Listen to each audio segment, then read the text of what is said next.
Ser Podcast. Alberto Frías, bienvenido a La Hora Extra. Muchas gracias, encantado. Al teléfono tenemos a Eva Marco, bienvenida. Muchas gracias, bien hallada. Como estás por teléfono, no te voy a pedir lo que te piden en todas las entrevistas y es que nos cantes en directo, ya que lo sepas. Y aquí a mi lado también Anabel Maurín, bienvenida a La Hora Extra. Ay, una alegría muy grande estar aquí. Una alegría recibiros a todos. Alberto y Eva son cofundadores de Singas, una productora y promotora de espectáculos jovencita. Nace en 2019 con un objetivo claro, leo en su página web, la adaptación de su pasión, la música, a los diversos formatos y exigencias que requiere su producción, creando espectáculos para promover la cultura musical.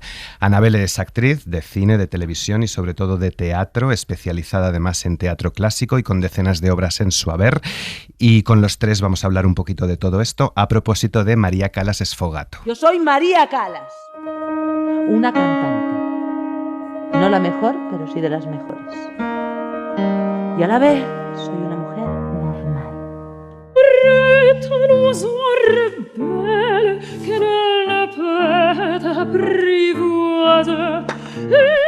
¿Vas a escribir tus memorias? Me obligaría a hablar demasiado de mí. Hay quien dice que no sabes hablar de otra cosa. Pues se equivoca. Cuando parece que hablo de mí, hablo en realidad de la música.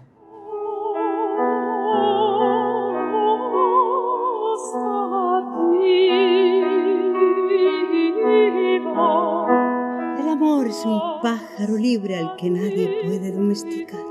Si no le apetece, lo llamas en vano. Y cuando no, ahí está.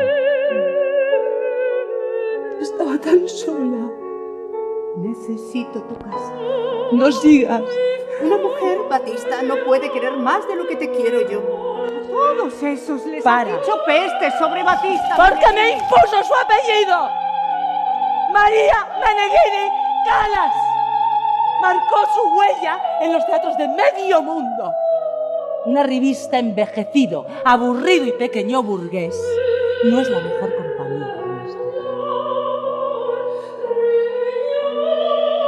Insoportable te pones cuando te acuerdas que eres María Callas.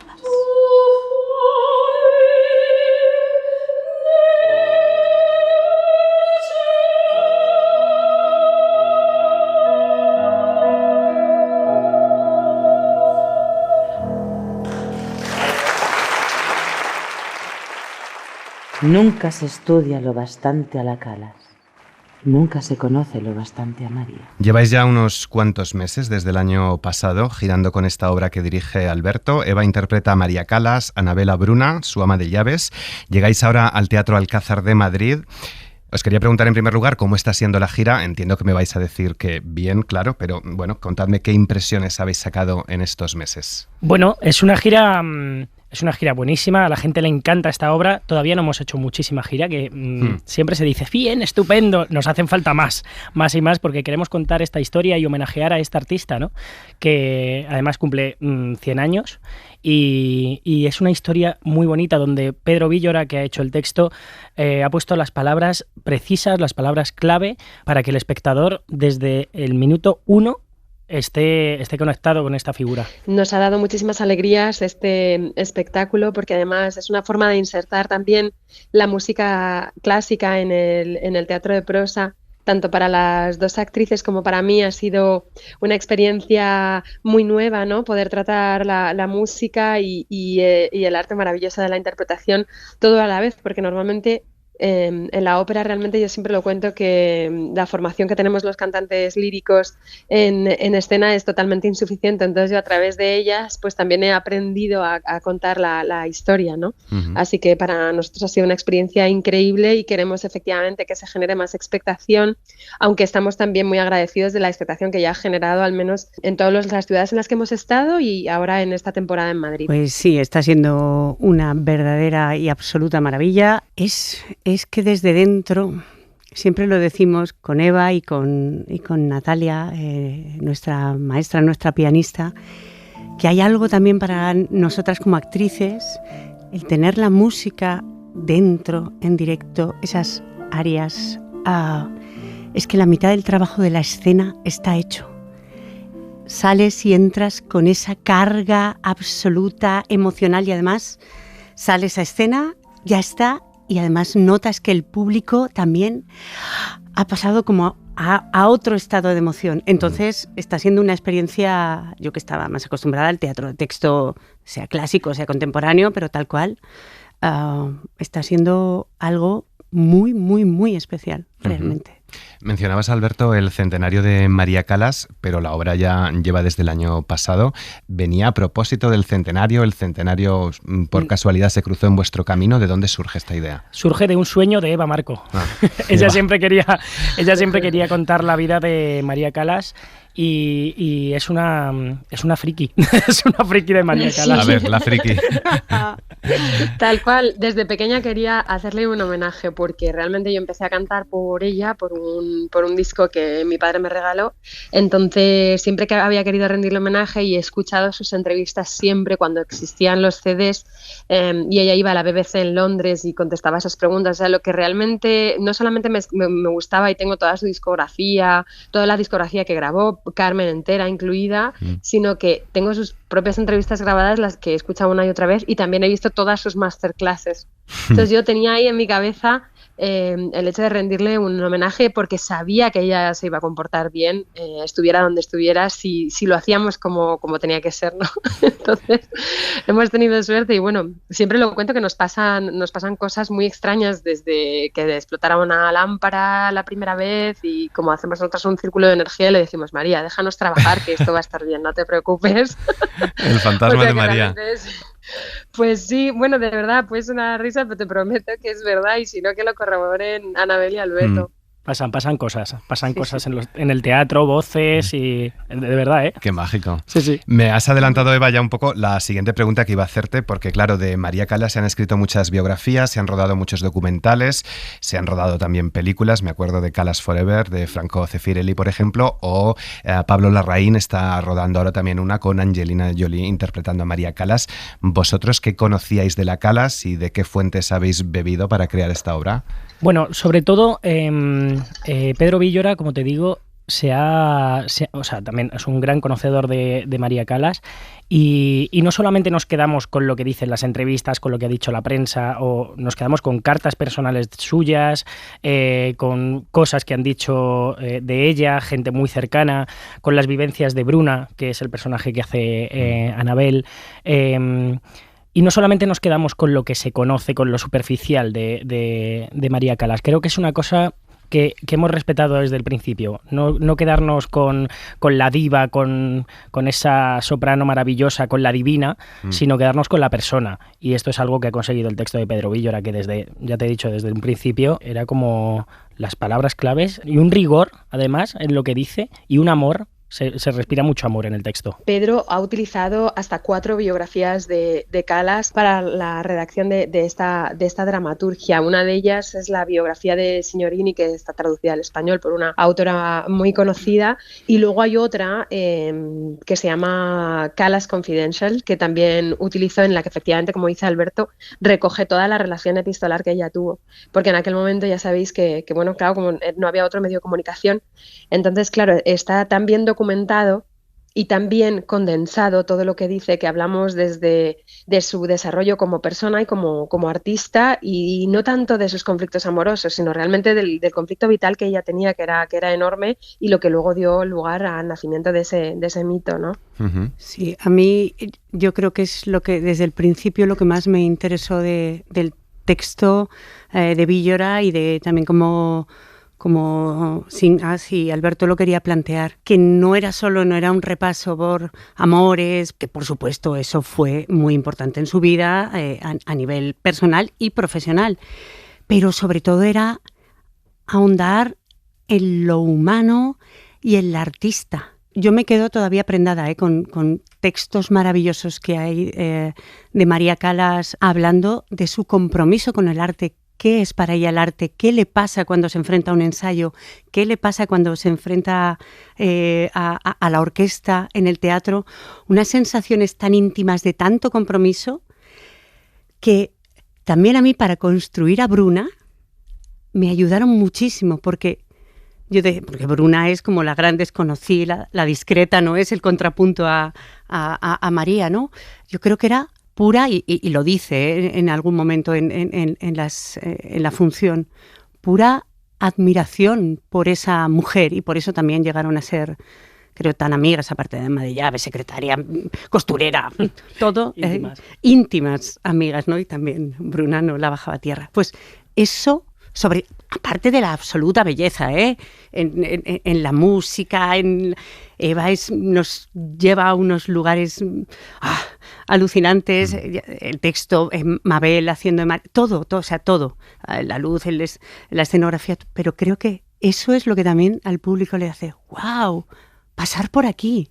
Esto no lo conocía del todo, lo intuía, quizás, pero, ostras, conocer eso de María la hace, creo, todavía más inmensa, más ancha, más divina. Más divina, en realidad, sí. A la música se lo he dado todo y todo me lo ha devuelto con creces, incluso después de traicionarla. ¿No fue una traición? Claro que sí. Sino un descanso. Si lo endulzas más será empalagoso. Necesitabas un descanso.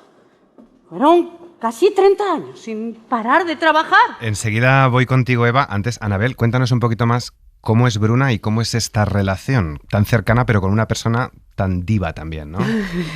Pues te puedes imaginar. Y encima tiene 2 en el escenario, o sea que... Claro. Tengo 2. A María ya, sí. Pero bueno, con quien más ando peleando en el buen sentido, es con María. Pues, a ver, ¿quién es Bruna? Fíjate, ha sido difícil, igual que de María, es facilísimo encontrar todo lo del mundo. A Bruna me acerqué a ella al principio por las fotografías en las que aparece siempre en un segundo plano, las fotos con María Callas, llevando sus perritos en la mano, o paseándolos, o subiendo a un avión, o en un camerino, en una esquina, observando a María. Desde ahí empecé a construirla. Digo, mira, es esta mujer que siempre está al lado, absolutamente discreta, o sea, había una diferencia absoluta en cómo vestía María y en cómo vestía Bruna, siempre discretísima, pero siempre a su lado. Y de hecho, cuando se encerraron, era Ferrucho, Bruna y ella. Desde ahí la empecé a construir con el texto de Villora, poquitas cosas que pude encontrar.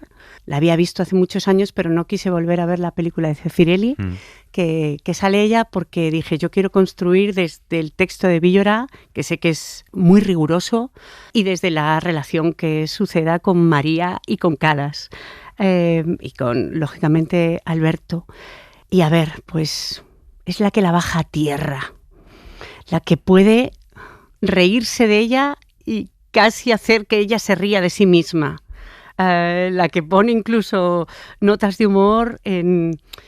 Claro, es que es como, es eso, es la divina, es que es Quijote y Sancho, muy parecido en otro lugar, pero podría ser algo muy parecido, ¿eh? Pasa que, bueno, Bruna es una señora muy elegante, muy discreta y muy divina. No es así tan brava como Sancho Panza, pero... Y no hay que olvidar que estamos contando también, la obra empieza, contamos el último día de María Callas. Cierto. Donde nos situamos en ese 16 de septiembre de 1977, donde su vida se va a acabar y hay cierta... o sea, creo que las dos saben que ese momento va a llegar. Sí. Y se habla desde ese punto, y la relación que quería mantener, a veces yo como director, era a veces como madre, otras veces como íntima amiga, otras veces como madre que le regaña, pero siempre desde ese plano de cuidado. Ella cuida de María Callas, de la estrella y de la mujer que está encerrada en su casa con 100 periodistas en su puerta. Entonces, ella es claro, yo creo cuidado. que es su única amiga, ¿verdad? Sí, es la única amiga sí. de ella. La única persona real que la acompaña, con quien tiene una relación mejor incluso que con su propia madre, ¿no? Que tanto dolor le produjo. Decía Anabel que entre muchos de los momentos que observamos está el cómo se enfrenta María Calas a un ensayo. Me preparo para los ensayos como me preparo para el matrimonio, decía María Calas. Eva, ¿tú cómo te preparas para un ensayo? También te lo hacen en todas las entrevistas la misma pregunta, ¿qué es sfogato? ¿Cómo cuidas tú la voz? ¿Cómo preparas la voz en un ensayo? Pues la verdad es que tengo algunos rituales bastante maniáticos, tengo que reconocer que no es nada natural lo que hago. Me encantaría decirte, no, nada, bueno, descansar bien y beber mucha agua, pero no es verdad, intento estar en silencio. El día de la función normalmente suelo trabajar intensamente 5 días antes, vocalmente al menos 1 hora y media al día, en la que paso por todo el repertorio. Luego los calentamientos que hago normalmente son hasta do, re sostenido sobre agudo, o sea, mucho más alto de lo que realmente puedo llegar a alcanzar en la función, que la nota más aguda es un si bemol, para tener toda esa... Luego intento no comer cosas muy frías, ni calientes, nada de picante, no tomo tomate, ni limón. Y mi vida es un infierno. Todo súper fácil. Mi vida es un infierno. Pedazo ritual, sí. Mi vida es un infierno. Es horrible. Pero sí, así me preparo también, como si fuera para el matrimonio, diría ella, ¿no? Como algo paradigmático y súper importante en su época. Yo me preparo como para estar frente al público cantando las áreas más complejas del repertorio verista.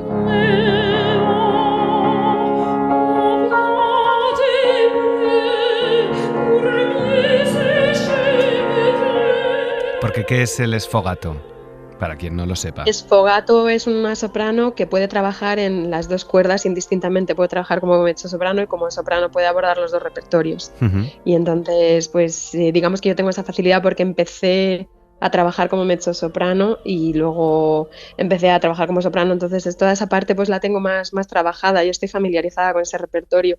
Hay una crítica, pero si hay más sopranos, sí. Hay una crítica que no lo va a decir Eva, hay una crítica maravillosa que dice que Eva Marco es una auténtica soprano sfogato, o sea que no lo va a decir, pero es que Eva es maravillosa.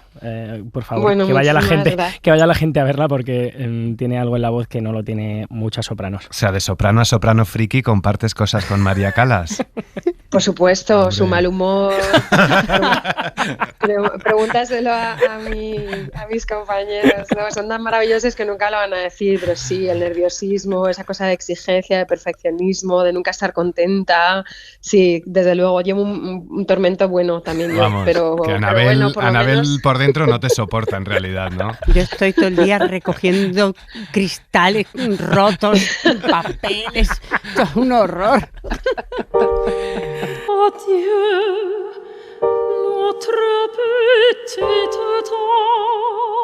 Oye, y en ese último día de la vida de María Calas, ¿qué es lo que recordáis?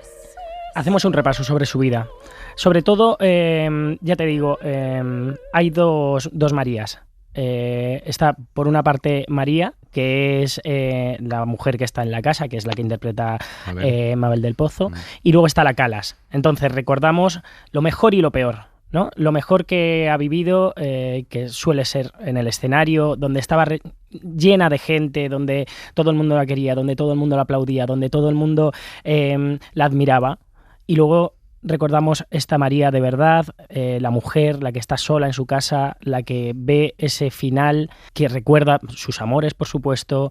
Empezamos con la historia de su madre, de sus viajes, de por qué su madre al principio... Es una historia bastante fuerte, ¿eh? Su madre al principio no la quería porque ella quería un hijo. Luego nos va recordando todos los amores que ha tenido. Yo creo que tocamos todos los palos. Y sobre todo con la música maravillosa y por qué cosas que no sabe la gente, porque nunca hizo Carmen, pudiendo hacer Carmen, además es un papel que le iba perfecto. Bueno, no hizo Carmen porque le daba vergüenza a sus tobillos. Entonces son cosas que contamos en la función y es como... Claro, la gente conoce muchas cosas, desde las grandes cosas que todos sabemos, el amor, por ejemplo, con Onassis. Pero fíjate que es una obra. Y esto es algo que le dije a Pedro desde un principio, no quiero que se centre en ese día, en esa mujer rota de dolor y de amor. No quiero esto. Quiero que sea una consecuencia de lo que ha vivido. Entonces, Onassis creo que se nombra 2 veces, ¿verdad?, en la obra. Sí. Y no nos centramos solamente en eso. Creo que María Callas tiene para hacer una ópera, ella misma. O sea, su vida es una ópera. O sea, que contamos muchas cosas desde, ya te digo, desde su infancia hasta su desaparición repentina.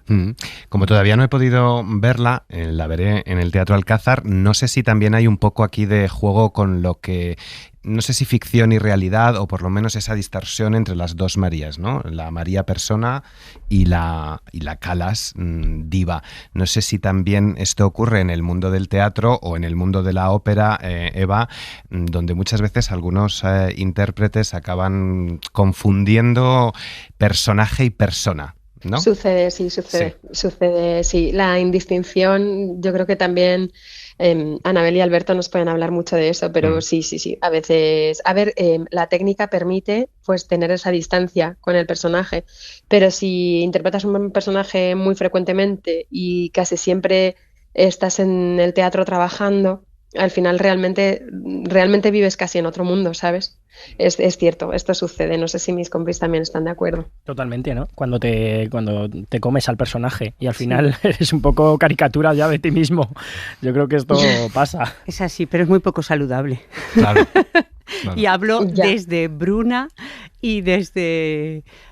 porque Bruna lo dice constantemente, se lo dice a María, ¿no? Intenta, pues eso, sacarla todo el rato a flote, a esa distancia de que hay que tener serenidad, le dice serenidad en la vida privada, así, rodearse de los mejores, que ellos te guíen, o sea, ser la más grande, pero a la vez tener serenidad. Y como María no tuvo serenidad en su vida privada, y cuando la pudo tener, pues decidió otras cosas, siempre le dicen...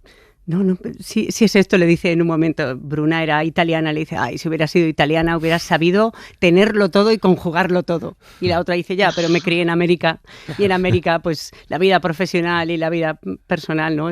Se antepone siempre la vida profesional y entonces... Pero sí, Bruna de repente lo ve como desde un lugar más sencillo y Anabel... Sí te entiendo, lo que quieres, o sea, lo entiendo perfectamente, pero qué bonito es también dejar al personaje ahí colgado, quitarte el maquillaje, ir a tu vida y eso sí, llevarte de cada uno de los personajes un aprendizaje para la vida, porque también creo que los personajes llegan para enseñarte algo que a lo mejor no lo entiendes en ese momento, lo entiendes después, pero eso, llevártelos a tu vida y poder entrar... Porque al final es un juego. Es que esto es un juego. Es que es un juego. Muy serio, pero un juego. ¿Cómo es de hipnótica Anabel cuando habla? Total, nos hemos quedado enmudecidos, sí. Y ha dicho además... Uno así como, imagínatela en la función. Ha dicho algo que me ha llamado también la atención y es que es muy poco saludable. No sé si, queriéndolo sin querer, la obra también aborda un poco la salud mental, porque claro, es una mujer, lo habéis dicho, que se enfrentó a muchos conflictos personales y laborales en su vida, víctima de sus amantes, abusos, también por parte de su madre. No sé si al final todos esos miedos, inseguridades, fantasmas a los que se enfrenta acaban hablando también de salud mental, ¿no? Totalmente. Además, durante todas las... hacemos en 5 partes, ¿no? Se puede dividir la obra. Como que saca siempre un aprendizaje de cada acto, de cada escena, por así decirlo. Y habla de todo esto. O sea, realmente ella está haciendo un ejercicio de sanación, es lo que le está contando a Bruna, a su mejor amiga, a su madre, a su hermana, ¿no? Como es ella. Hace un ejercicio de sanación mental y decir, bueno, pues ha pasado esto, al final con sus amores también, ¿no? Y le va diciendo... con sus amores va diciendo, bueno, pues sí es verdad, a lo mejor no era tan malo, o a lo mejor no lo hice como tenía que haberlo hecho. Entonces, como que se va perdonando ella por lo que ha hecho y también va perdonando a los demás. Creo que eso es un ejercicio de sanación mental, vamos, total. Y hay algo que a mí me gusta que quede como en interrogante en la función, y que eso siempre se habla, ¿no? El genio y la locura, ¿no? Si para ser un gran genio o una gran genia en en este punto, ¿no? Con María Callas, tienes que tener un punto de locura o tienes que tener, si tu vida es muy dura, eres mejor, ¿no? Atravesar el dolor. Y hay algo de eso en la función que es verdad que eso queda para que cada espectador lo pueda leer como quiera, ¿no? Porque se alimentan todo el rato María y Callas diciendo, es que sin tu dolor yo no hubiera sido la que soy. Igual María no hubiera sido tan grande si no hubiera atravesado por donde atravesó su vida, o no. Está todo el rato entre ellas dos, entre María y Callas, está esto, el intentar también entenderlo para la propia María. Total. Y Bruna creo que es la que la trae a, sí, ojalá hubieras podido tener serenidad, hubieras sido igual de grande, y está muy bien que también eso quede para que cada uno y cada una piense lo que quiera. Rosas rojas, sus favoritas. No tengo unas memorias suyas que leer, tan solo unas biografías y artículos que entretejen mentiras. Tengo su recuerdo, pero se va desvaneciendo con el tiempo. María Callas estuvo también muy pendiente de las críticas, obsesionada con lo que se decía de ella y con un acoso mediático, lo has dicho, Alberto, hasta el último de sus días.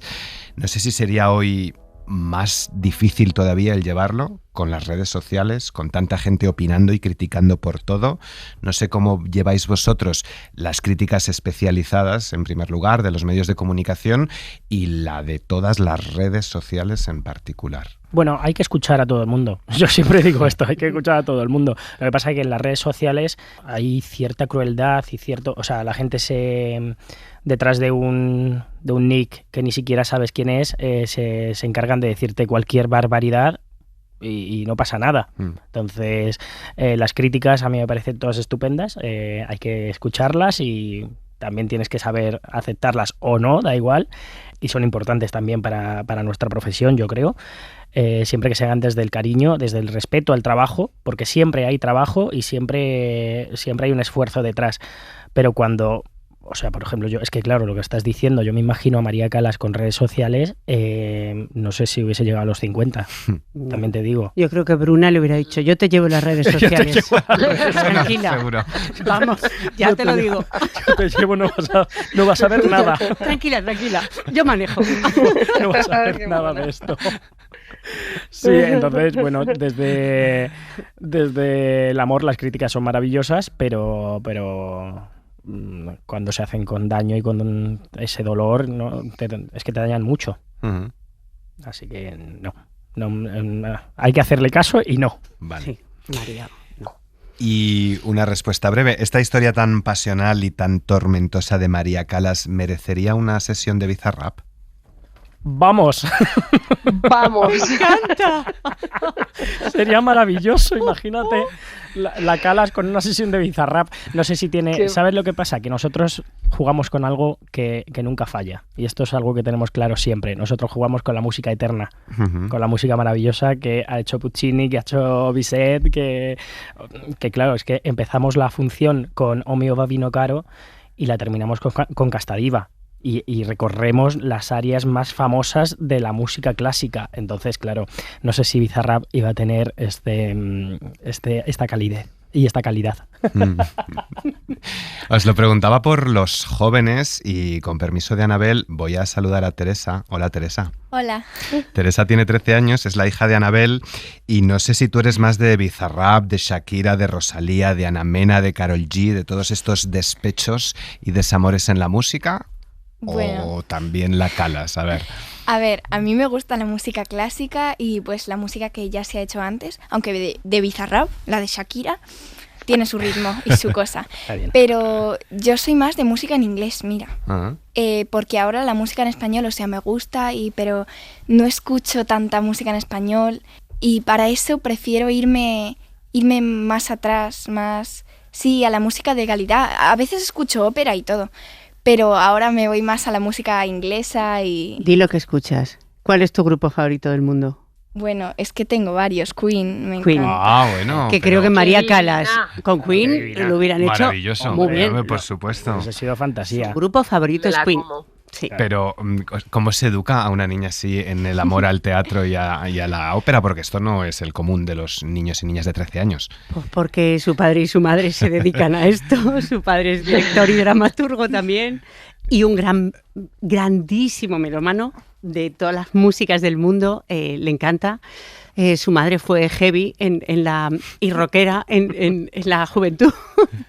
Y entonces, pues todo eso ha ido llegando y pues eso. Uh-huh. Eva y Alberto, uno de vuestros propósitos con Singás es precisamente acercar la música clásica a los jóvenes. Lo habéis hecho con un montón de montajes, voy a mencionar solo uno, Manuel de Falla en El amor falla, con Diana Navarro y Gonzalo de Castro. Uh-huh. Pero si uno echa un vistazo a los informes sobre hábitos culturales de los últimos años, escuchamos muchísima música, más de 20 horas semanales, pero la música clásica, la danza, el flamenco, la ópera, es algo bastante residual y especialmente entre los jóvenes. ¿Cómo se acerca la música clásica a los jóvenes? ¿Es una misión imposible revertir esta tendencia? No es imposible. No es imposible. Mira, ahora nosotros hemos estrenado una ópera, que es La Bohème. Claro, yo creo que hay que acercarlo desde lo visual, desde lo teatral en el caso de María Callas Sfogato. Creo que yo siempre digo esto, pero a ver, yo soy un enamorado de la música clásica, me dedico a ello además, soy músico. Yo siempre he dicho a Eva que tenemos que dar el brócoli con un poquito de chicha.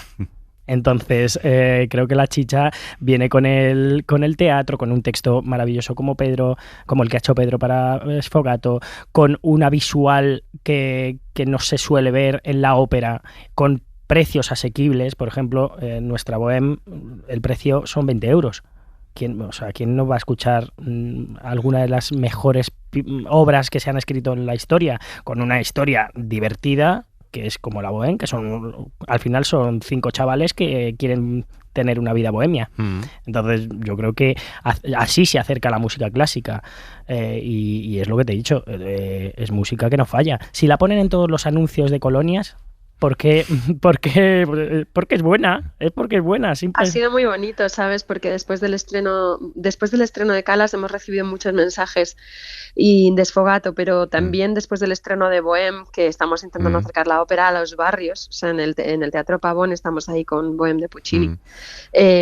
Nos ha escrito un montón de gente, a mí personalmente y al resto de cantantes, y en algunos mensajes decía: es mi primera experiencia en la ópera y me he enamorado de vuestro arte, ¿no? Para nosotros este tipo de mensajes son maravillosos. No te puedes imaginar la cantidad de personas y gente joven que está dándole una oportunidad a la ópera solamente porque hemos decidido ponerla a un precio asequible en un teatro donde jamás se habría representado una ópera, porque no es un teatro de ópera. La propia directora Esther está alucinada de la reacción del público y nosotros honestamente también. O sea que misión imposible no es, poquito a poco vamos alcanzando estos territorios, ¿no? Claro, a lo mejor la clave está precisamente en sacarla de los grandes teatros reales, ¿no? Donde también vemos a gente hoy vestida con vaqueros y camiseta, pero normalmente está asociada a esa imagen de señores y señoras vestidos de gala y con dinero, ¿no? Algo que hemos dicho es que nosotros vamos a democratizar la ópera. Entonces vamos a sacarla a los barrios, como dice Eva, vamos a llevarla a la gente, a la radio, o sea, el otro día decíamos Eva y yo de qué bonito sería hacer un podcast y hablar de ópera, solamente de ópera, porque es que encima vemos la música clásica, Eva y yo la vemos de una forma muy, muy, muy moderna. Es que es muy moderna, ¿verdad, socia, amiga? Vemos la música como muy necesaria y como muy de ahora. La verdad es que sí. Y ¿sabes lo que nos pasa también? Que a veces, evidentemente, tenemos todavía, a pesar de la repercusión que hemos tenido, que nosotros no esperábamos, pero bueno, hemos intentado hacer las cosas bien, siempre tenemos la pequeña falta de autoestima por ser músicos clásicos, ¿no? Entonces yo, el otro día al terminar Bohème, le preguntaba a la gente: ¿pero os habéis aburrido? Y me decían mis amigas, que muchas de ellas no habían ido nunca a la ópera, que no, tía, que ha sido maravilloso. Y yo, pero de verdad me lo estoy diciendo. O sea, que es que realmente hasta a nosotros nos parece un fenómeno milagroso, pero realmente cuando uno escucha Sfogato y ve cómo relatan nuestras dos maravillosas actrices esta historia, realmente se abren las emociones y nos abrimos todas las artistas que estamos ahí sobre ese escenario en canal, y la música es el acompañamiento de toda esa evolución de los personajes, ¿no? Entonces, bueno, pues sí, la verdad es que estamos contentos por todo esto y estamos intentando que se obre el milagro y que también nos escuche alguna institución pública de vez en cuando y que nos echen una mano, aunque sea, no sé, a difundirlo, ¿no? Porque realmente lo hemos hecho todo a pulmón, ¿sabes? Con financiación propia, privada, o sea... ¿A vosotros, Teresa, en el cole os llevan a la ópera? ¿Os han llevado alguna vez? ¿Os dan de comer brócoli? No, además no hay comedor, o sea, horrible. No, pero sí, o sea, nosotros intentamos decirle a los profesores, llevarnos al teatro, llevarnos a hacer cosas de cultura, pero, a ver, es difícil llevar, sobre todo a mi clase, que son un poquito ruidosos, pero se podría conseguir. Pero la ópera a lo mejor les aburre a tus compañeros, ¿no? O no, depende. Hay esperanza.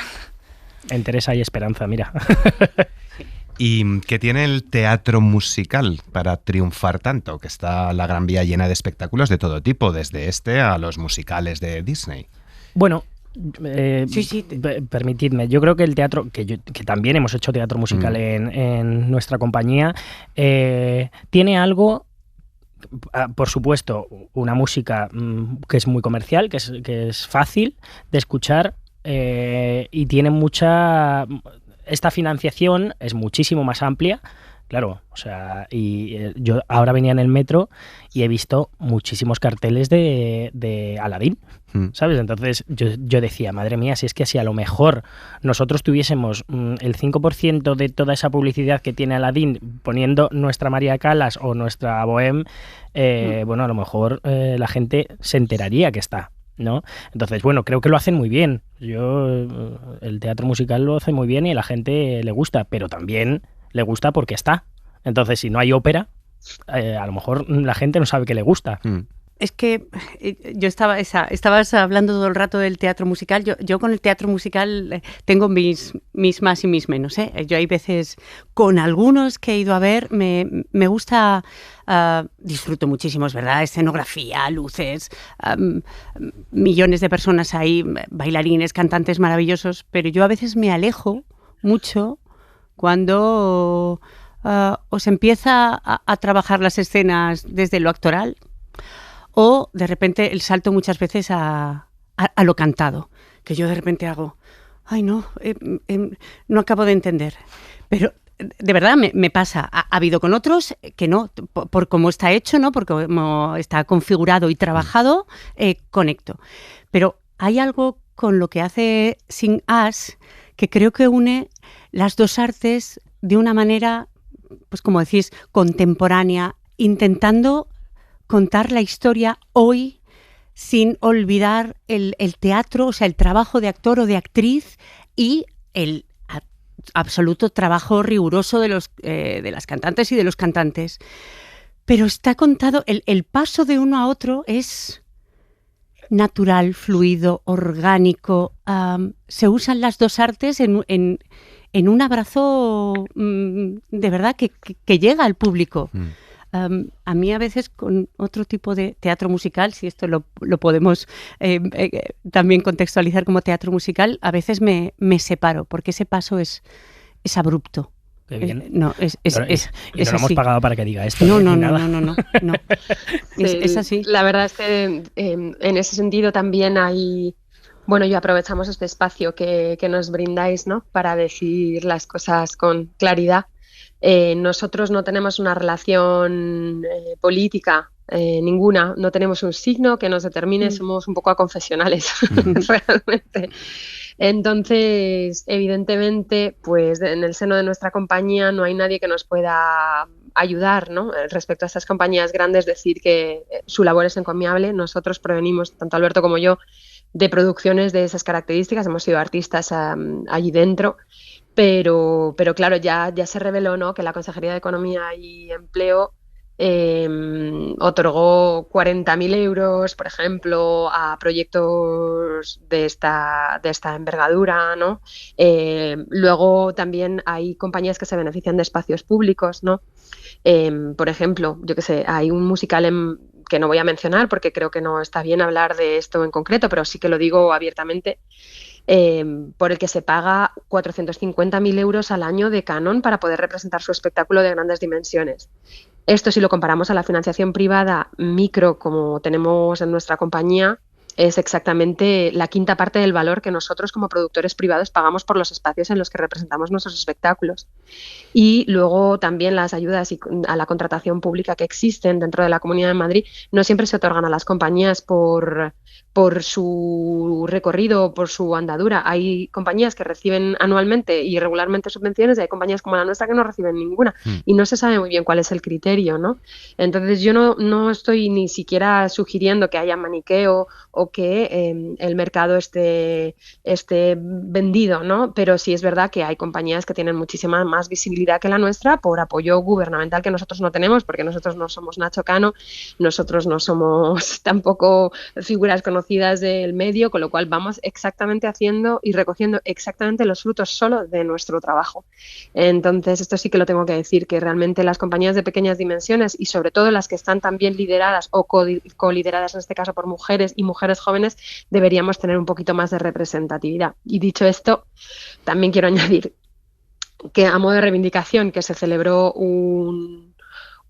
una celebración del Instituto de la Mujer en la que se homenajeaba a las mujeres en las artes escénicas, ¿no? Ellas crean, ¿te refieres ¿no?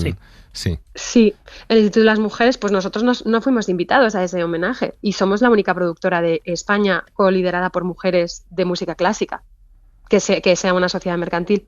Entonces no tenemos ninguna clase de ayuda, no sabemos si es porque realmente nosotros no tenemos representatividad porque no llevamos suficiente tiempo en el mercado o si por el contrario se trata realmente de que no interesan las iniciativas privadas a este nivel, pero seguiremos luchando y seguiremos hablando alto para que se nos escuche.